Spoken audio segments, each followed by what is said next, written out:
Buenas tardes a todos, mi nombre es Roberto Romano y estamos en el Sofitel de la calle Arroyo, a punto de realizar una entrevista a quien para mí es una de las personas más influyentes en la enología argentina, el señor Paul Hobbs. Quiero agradecerle a Rodrigo QS, quiero agradecerle a Lulu por las fotos que nos va a sacar y a Mariano Martín, quien será el encargado de poder editar toda la nota que hagamos y transmitirla a todos ustedes. Espero que puedan disfrutar tanto esta nota como yo creo que lo voy a hacer. Para mí es un placer estar frente a este señor y un honor poder compartirlo con todos ustedes. Muchísimas gracias. Oh, no. This is the revival of the old label. It's not a revival because that was a Common Union and this is a blend. Ah, okay. But it is kind of a revival also. Yes, also. Yes. Because he's right. It's a revival, but most Common Union with a bit. Pero it's re-envisioned. Yes. It's a revival, but with a blend mind. A new. And you pick the name? ¿Cómo? You pick the name? Yes. You Why? like it? Yes, I like it. Well, Felino. I like Cocodrilo more than Felino. I like much better. Yo también. Es más masculino. No? Yes. Because in the beginning, Yes. it's Cocodrilo Cabernet. Yes. It's alliteration. It's easy for people to speak English. Cocodrilo Cabernet. So when they order the wine in the restaurant, I would like a Cocodrilo Cabernet. It's muy fácil, dice. It looks good in the letters. It's a very nice It looks design. good. It's a good looking design. Yeah, very elegant. Very elegant. It's very different. Es muy distinto de antes, ¿no? Yes, yes. Very different. Igual it's Water? Sorry. I think because I asked a glass of water. Ah, bueno, no, está bien. I'm seeing this and I'm seeing Viña Cobos. It's almost like that. It's a well, I hope so. Yeah, yes. Very nice. Pero este for you, es corte. It's the única distinction. You know, I had a fight with my winemaker because I put this name in my blend. Corte? Yeah, Corte. I put Corte. He says, no, Corte is not so good for the blah blah blah. You have to put blend. No, I like Corte. My name is Barroco. Corte es mejor. Much better. Okay. That's nice. Pero es verdad. Porque blend is inglés. Yes. Y we're not English. In America. Sí, no estamos. You want to begin with the questions? Sí. I have a few. I see that. ¿Es de para mí entonces? Yes. Without gas. ¿Es de sin gas? Yes. Bueno. Okay. Okay, tell me about this. We begin With this one? Yeah, with this one. Because I think this is one, it's like Viña Cobos. It's like a star here in Argentina. It was one of the best Cabernet Sauvignon we had here. Sí. This is a revival. Yeah, this is the revival. And basically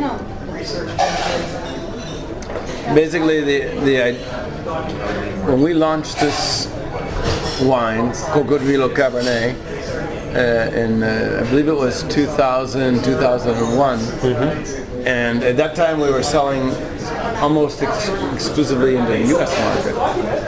Okay, that was your first market. And we didn't really have. Yes, it was the first and only market initially. Okay. So we didn't have or we were not organized to sell not even in Argentina. We didn't have the organization. So Cocodrilo became a big success in the United States. It was Cocodrilo Cabernet, and the people liked the wine, they liked the packaging, they liked the image. So they had a very strong. They became passionate about Cocodrilo. So what happened? You tell me. Yeah. So what happened is that at some moment we decided that it was necessary to sell the wines internationally.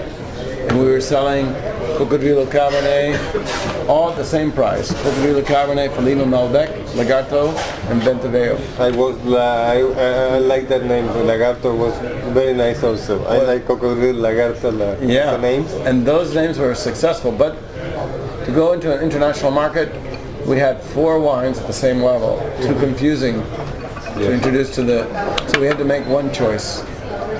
And that's, unfortunately, we chose, Felino is good, but is nice.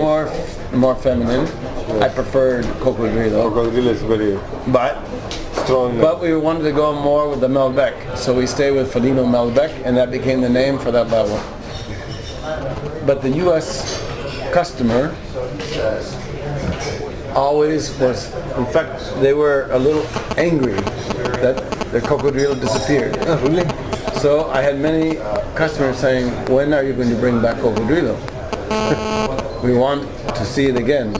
So this is the rebirth of Cocodrilo, but with a difference in that this is a little higher price point.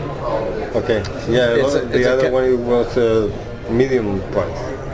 20, and this is 27 US. Okay. And so it's a little more expensive, but this is a Cabernet-based blend. And Cocodrilo today is Cabernet, but Cocodrilo Corte is, it's really Cocodrilo Corte, the Cabernet. Okay. You have 2 different Cabernets. No, it's one Cabernet, but we blend Cabernet Franc. Okay. Un poco un assemblage con. We make, it could be with Petit Verdot, Malbec. The blend changes each vintage. Okay. That's the idea. You change the blend. We change the blend. But the first one is Cabernet Sauvignon. The first grape you use. Always the most important grape will be Cabernet. Okay, I understand that. Bien claro, because yes, that's excellent. That is the como se dice, lo mejor, or it is the foundation grape. Okay. For this one, the foundation grape. For this one, or for you now in this moment? Well, no, that's another topic. Because it's going to confuse me. You are the father of the Malbec in Argentina. You know that. You are a kind of a father. Yeah. Because the most representative wine we have in Argentina is by your hand. And now you are pushing with the Cabernet Sauvignon and dejando de lado, put it inside, Put in a pot. in a pot, the Malbec. No. I want to clarify because that's not true. Okay, let me. Yeah. clarify. The idea is Malbec. We still we want to improve the quality. We want to show the diversity of Malbec, and we want to show how it behaves in micro terroir. Okay. So we and many other people and there are many great winemakers working to show how the different faces of Malbec under not only the terroir but how different it can be made by different people. Okay. There's a huge diversity. Mm-hmm. So that's something that we also are very much a part of that. We support that, we believe in that. So we are still a champion of Malbec. But we also know, I also feel strongly, as you know, that Argentina needs to be more than Malbec. We need more depth. And we need a because Malbec is not important in any other wine region in the world except for Cahors. Okay. But if you look at Bordeaux, you look at Burgundy, you look at California, you look at all the top regions of the world, Malbec is not. So only Malbec is important in Argentina. In my opinion, what's crucial is Cabernet is the benchmark varietal for quality. Mm-hmm. And so, Argentina can produce extremely high quality Cabernet Sauvignon. It's not Cabernet Franc, it's not Pinot Noir. The key leader, and what makes the most sense for Argentina, given its climate and its terroir in general, is Cabernet Sauvignon. We can do a very good Cabernet Franc or Petit Verdot or even other whites, but it's those are interesting but niche. Yes, I understand that. Cabernet is the classic benchmark. It's the golden. What do you call It's a golden grape. I understand what you are saying. Yeah, it's a golden grape, but it's like the cornerstone. It's by which all others are measured. So if we produce a great Cabernet in Argentina, that gives us immediate credibility in the world as a fine wine producer. No other variety can do that.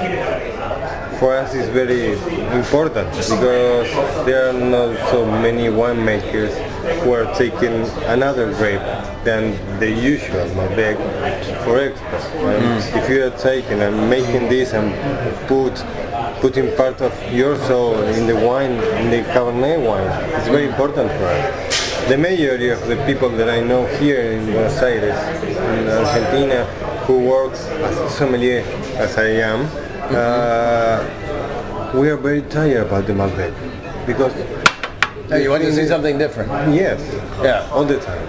yeah. That's the reason because the majority The of world beyond Malbec, and also this is happening in other markets. Malbec is becoming The consumer has been in a love affair with Malbec for many years, but eventually they want to see something new, something fresh. And we can do even Malbec. I have many top people that tell me they don't like Malbec. But then if you show them a great Malbec, then they go, oh well, I'm going to come back and look at Malbec again. But we have to be very careful with the quality because many people are saying, okay, I've had that Malbec, but it's something special. I'm going to stop drinking Malbec. So it's a big risk for Argentina. yes, for the low category of Malbec. Correct. I understand that. You said something important because when you said about the mayor of the winemakers working together between you for the quality of the Malbec. We have more future with the Malbec? Sure. We have a lot more future. And we have outside and inside? I think, yes, both. I think we have a good future with Malbec. We're going into another phase with Malbec. I think we're going more now toward more specificity, where the consumer is looking for a very beautifully made wine, but they can identify it with a place. Initially it was Malbec from Mendoza. What do you think now? Then it came Malbec from Luján, Malbec from Valle de Uco. And some people, some sommelier, some people think the Malbec from Valle de Uco now is the best from Argentina, and Luján is no longer the best area for Malbec. But I think both are very good, but they have different personalities. And outside from Mendoza, what do you think? I like the Malbec from Salta, for example. What do you think? No, I think other areas can offer terrific. Malbec is a grape that can do well in many. It's like Chardonnay. In fact, I really oftentimes think of Malbec as the Chardonnay of red varieties. Oh, because it's very versatile. It's very versatile. It's not so fickle like Pinot Noir or even Cabernet Sauvignon. You can grow it in many different places and it will give you a different look. You put Pinot Noir and Cabernet Sauvignon. My idea is Pinot Noir is very delicate. It's as a woman, and Cabernet Sauvignon is not so delicate. But both are like thoroughbred horses. They're very they're delicate, and both are delicate in different ways.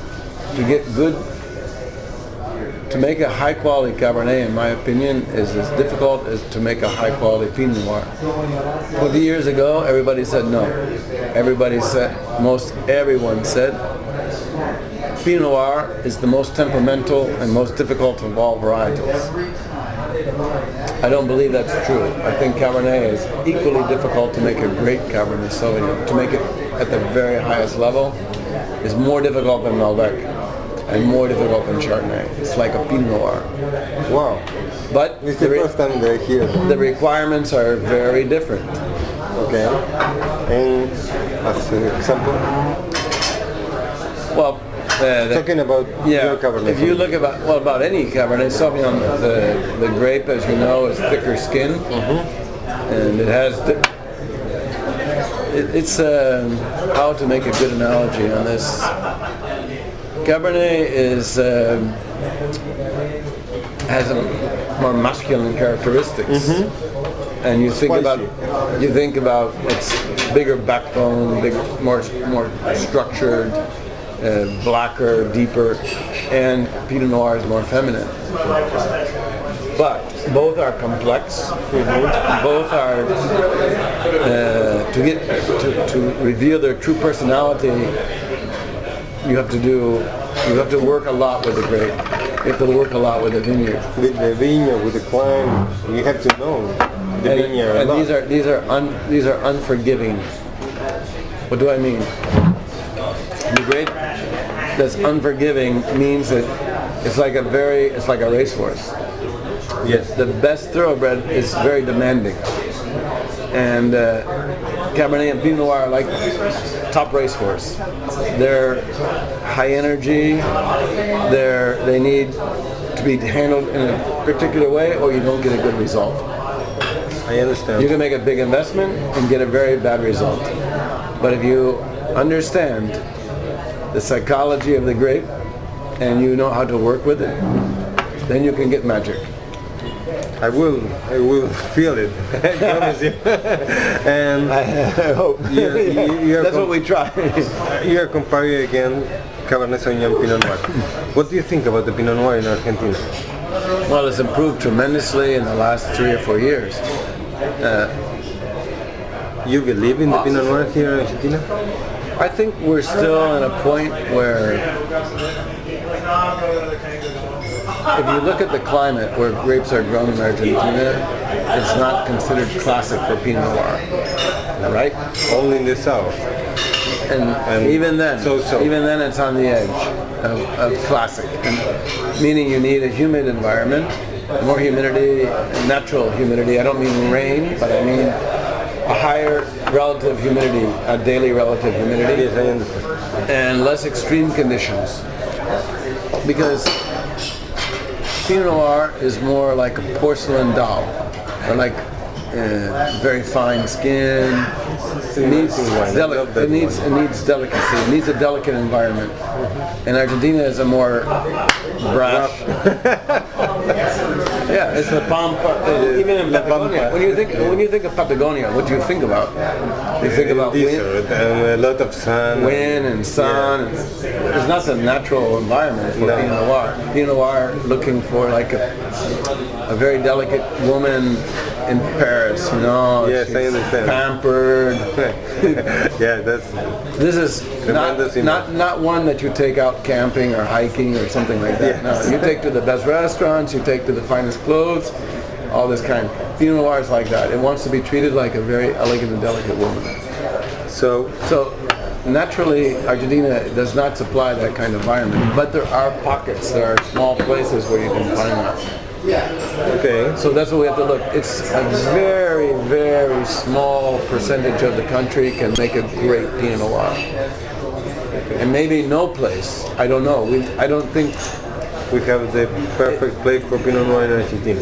It's not only a question of climate. I think it's a question of soils. What I see is that the soils here do not have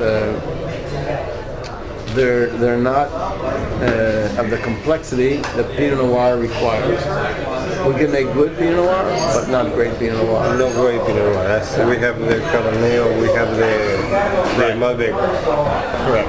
And you believe in another grape here? Many others. I mean, may I know? Basically, Argentina is a huge country with a huge amount of diversity and a passion for wine. It's part of the culture, right? Mm-hmm. And I think it can be, when you think of a country the size of France, it will fit easily inside of Argentina and has a huge diversity. Yes. I think Argentina has a tremendous diversity. So that means you can grow other varietals at a very high level. And so, are there other great varieties? In my opinion, Argentina can make almost any variety good. Then it's a question, can you make great? Yes, I was thinking about that. For example, you can say Riesling. Yes, but we don't have great Riesling here. Not today. And maybe Riesling and Pinot Noir are kind of similar. We have good Pinot Noir in Argentina, and maybe in Rio Negro you could say, well, we have great Pinot Noir. I leave that to you. But it's the same problem with Riesling. We don't really have the conditions that I know for a great Riesling here, or Gruner, or Gewürz. Yes. We can make good, no problem. But to do, we cannot make the best. I don't think so. I think we can make something that people will enjoy. It's easy to drink, good price point, but we're not going to compete with Rieslings from the top regions of the world. No. And we're not going to compete with the top Pinot Noirs of the world. Where we can compete is with Chardonnays, maybe in Sauvignon Blanc. I have a lot of Sauvignon Blanc new ones. My here. personal feeling is this is a great place for Sauvignon Blanc.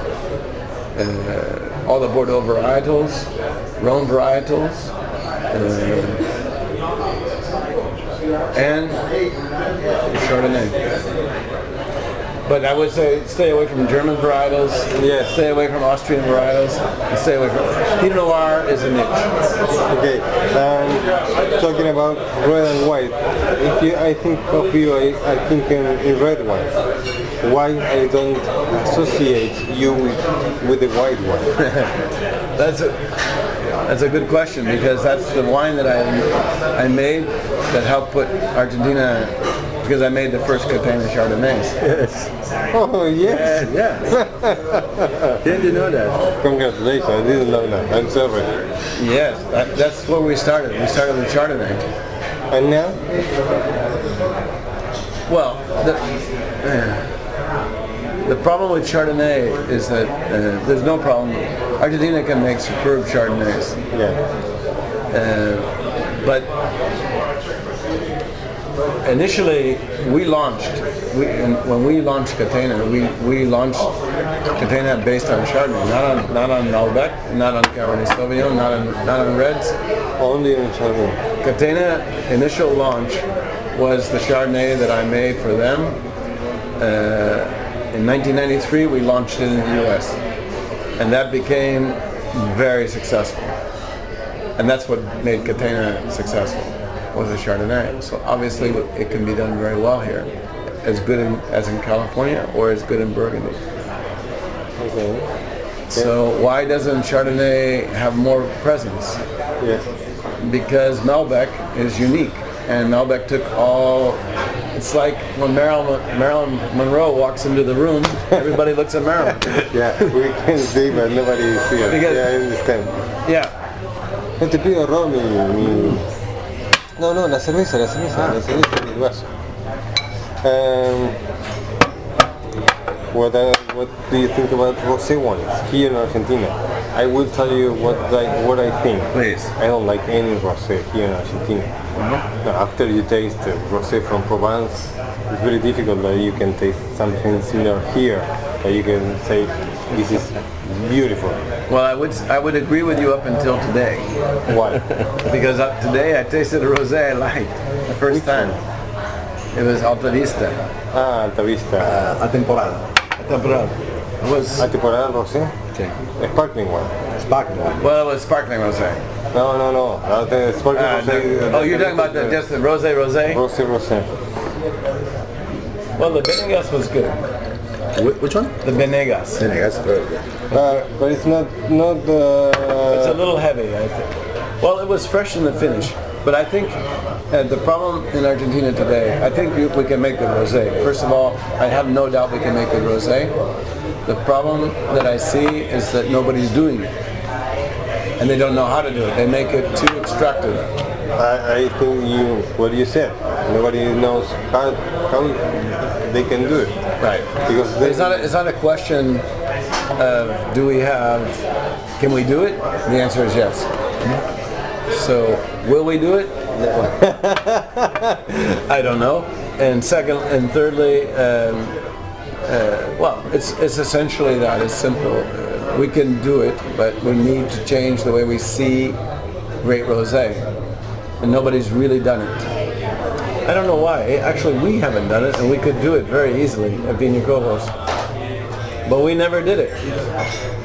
And we're making amazing rosé at Paul Hobbs Winery in California. So maybe we should try, because sincerely, I love rosé.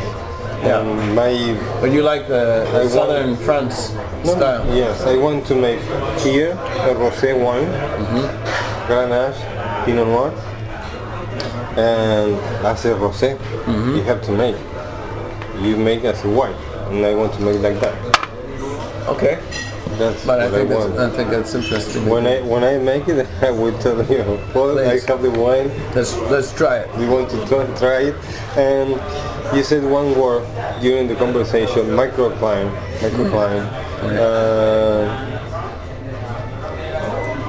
¿Cómo era la palabra? Macro-terroir, Eso.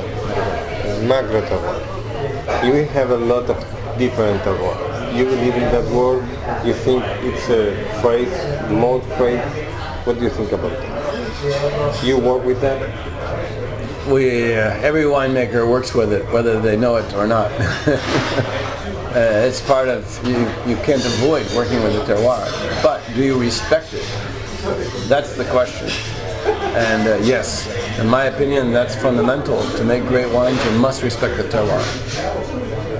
But I think it's important to clarify the definition of terroir, because there's many definitions, unfortunately. Yes. Some say it's a climate and the soil, and but it's really the whole environment in which, right? The whole environment in which you grow the fruit. It does not include the winemaking. But I do think that terroir includes the involvement of individuals. And I think terroir is extremely important, but it's only part of the equation. More important than the terroir is who's making the work. I think terroir is overrated. I love that phrase. The concept of terroir is overrated. It's overrated. Yeah, I love that. It's overrated, and I think that it's first and foremost, like in cooking, like in a great chef, you don't think about, well, of course the terroir of where the chicken or the cow comes from is important, but you don't think, wow, when I go to this restaurant I think of terroir. No, you think of the chef. Yes. And when you're thinking of a great painting, okay, I think about where is this painting? Well, he chose this landscape or the still life here. No, you think about it's the person. You follow a great winemaker. Yes. That's truly then that person seeks out the correct terroir, matches it with the best varieties, manages it so that it produces at the highest level. That's in my mind much more important than what most of the press talks about. They talk about terroir like terroir, whoop, you find the great terroir, magic occurs. It doesn't work like that. No. But this is what I read all the time. And it's not like that. It's not, oh wow. Terroir is important. Yes, but more important is the winemaker. The winemaker is the most, yeah. To you.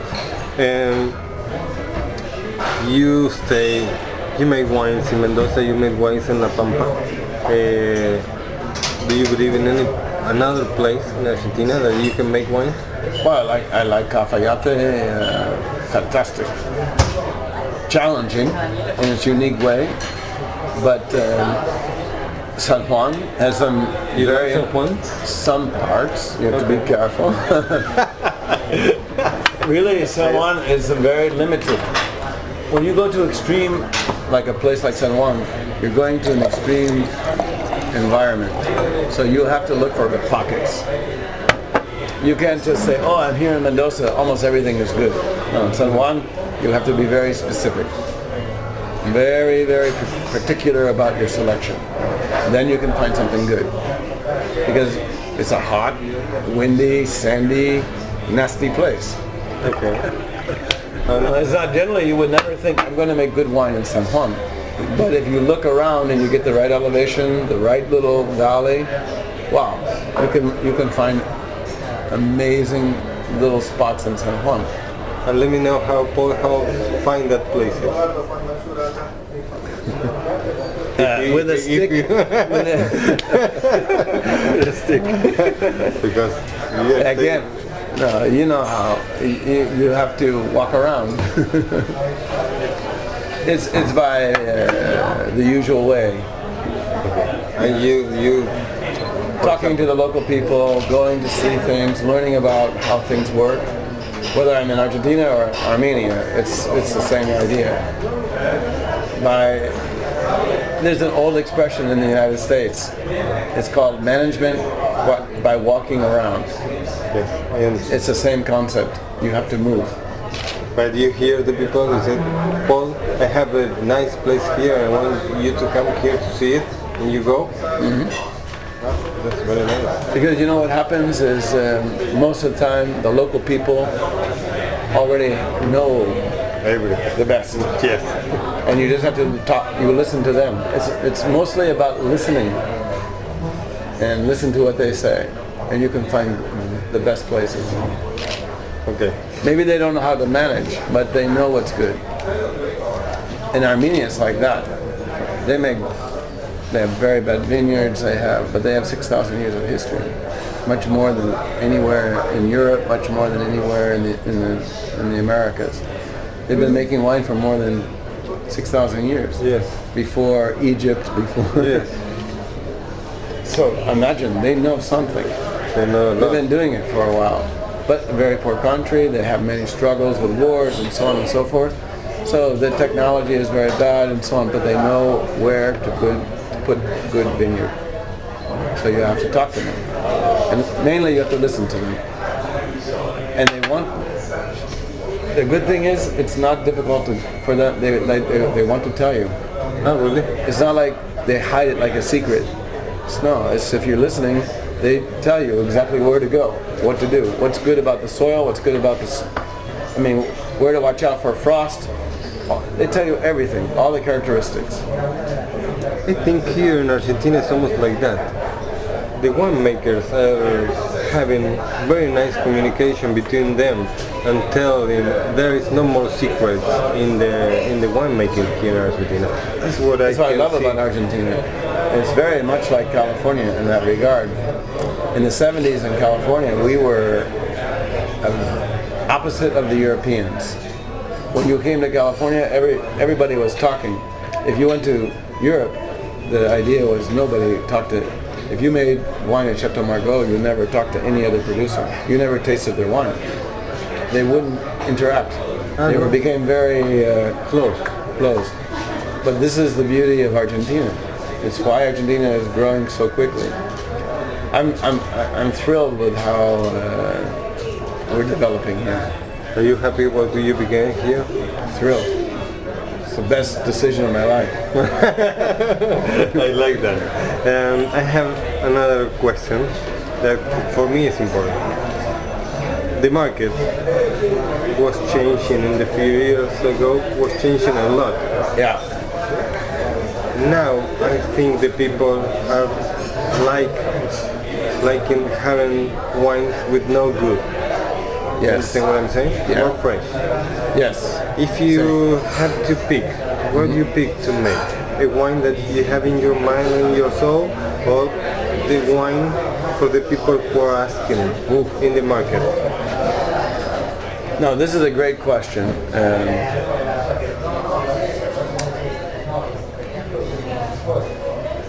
I'm a believer that you have to make a wine that's first in your heart.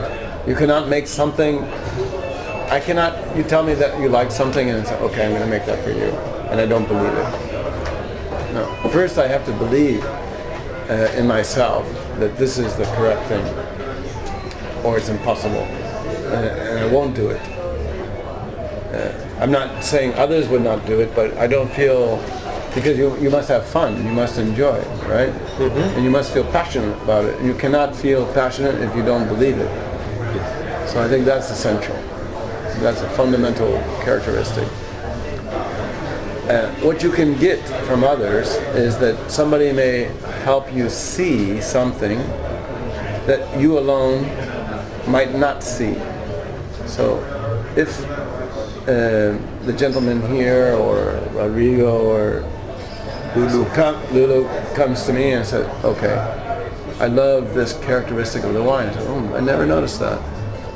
And so then you pay attention to something. He says, this is something that my wife is from Germany.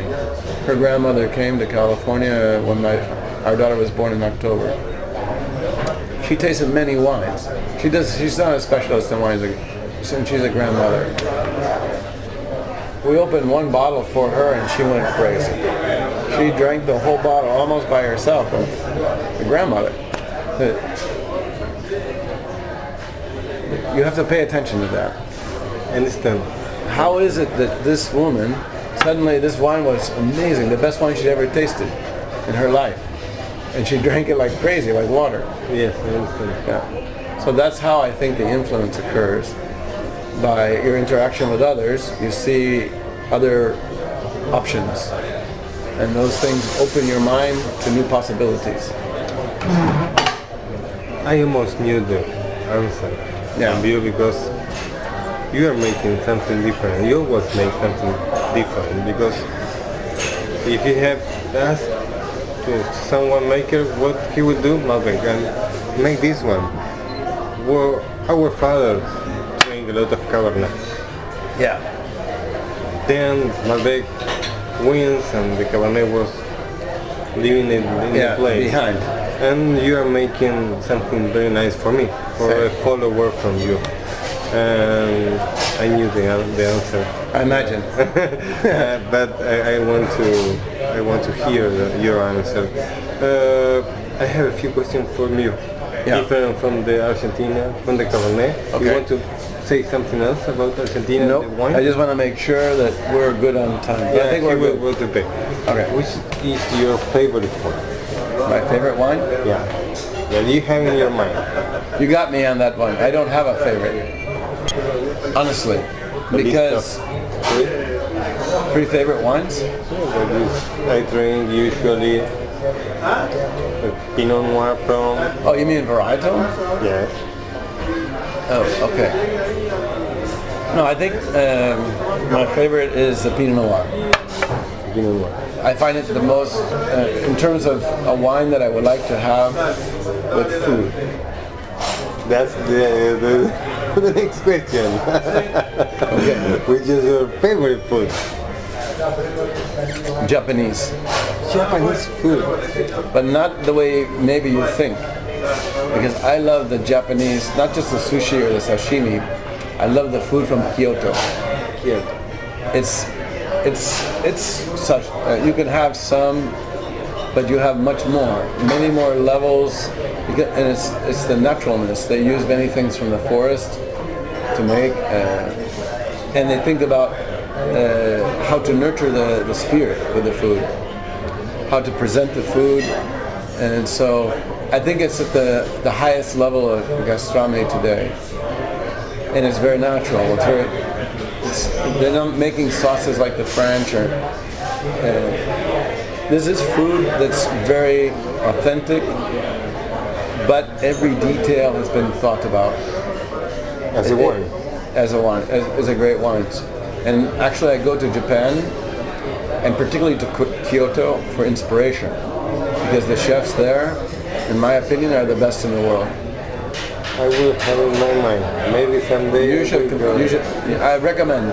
Okay, and now the next question. I asked about the wine. I asked about the food. Do you believe in the marriage of the food and the wine?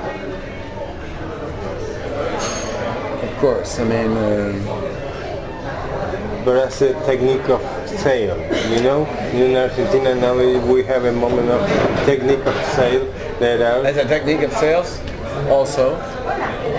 you have to eat this red beef with a Cabernet Sauvignon. I think those are good suggestions. I like the idea of how to pair wine and food because it's beverage and substance. And I think that when the two are together, they make, if it's done well, you have a greater experience. And wine is so important in cleaning the palate, refreshing the palate, and you get a new experience when you take the next bite. No, when you're eating food, no two bites are the same. Yeah.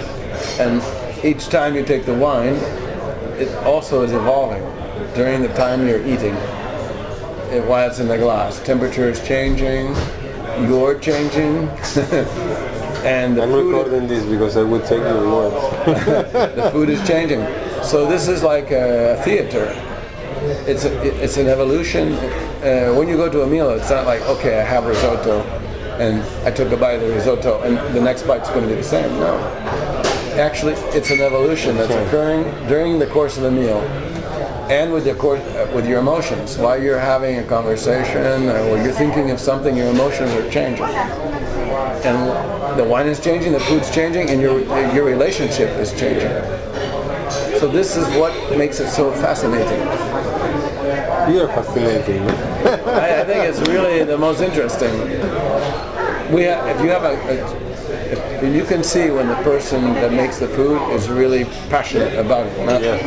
When they go to the detail, you can see.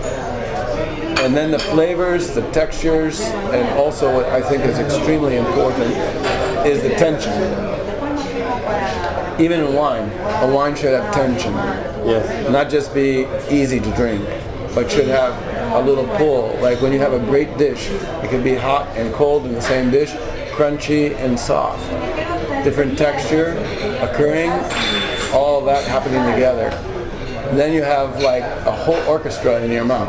Yeah, I understand. It's most interesting. Yes, I think thank you. This is very, very important for translate and to communicate to the guys who are selling.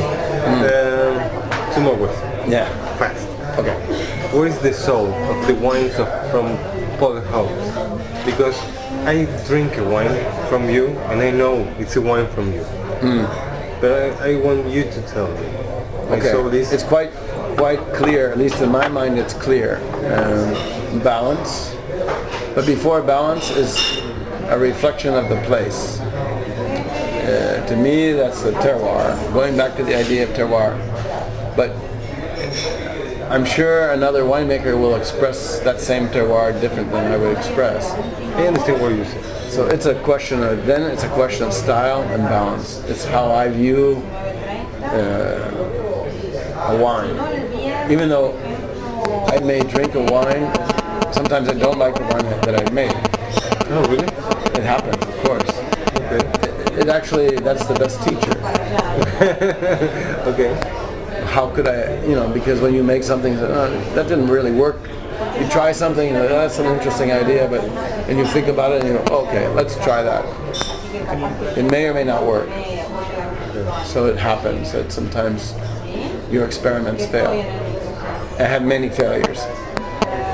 Yeah, I understand. For us, I have a few friends, I will tell you 10.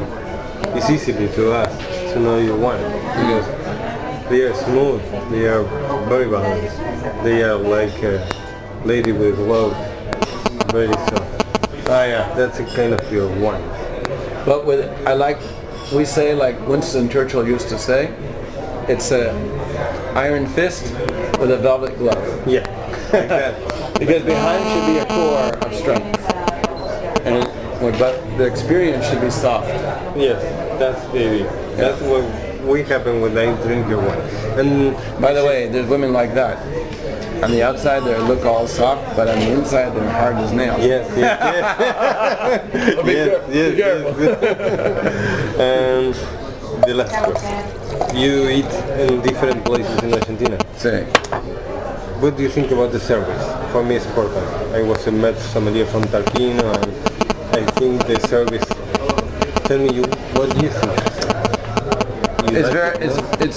It can be some of the best in the world, and it also can be quite dismissive. In other words, sometimes, not very often, but sometimes the service is.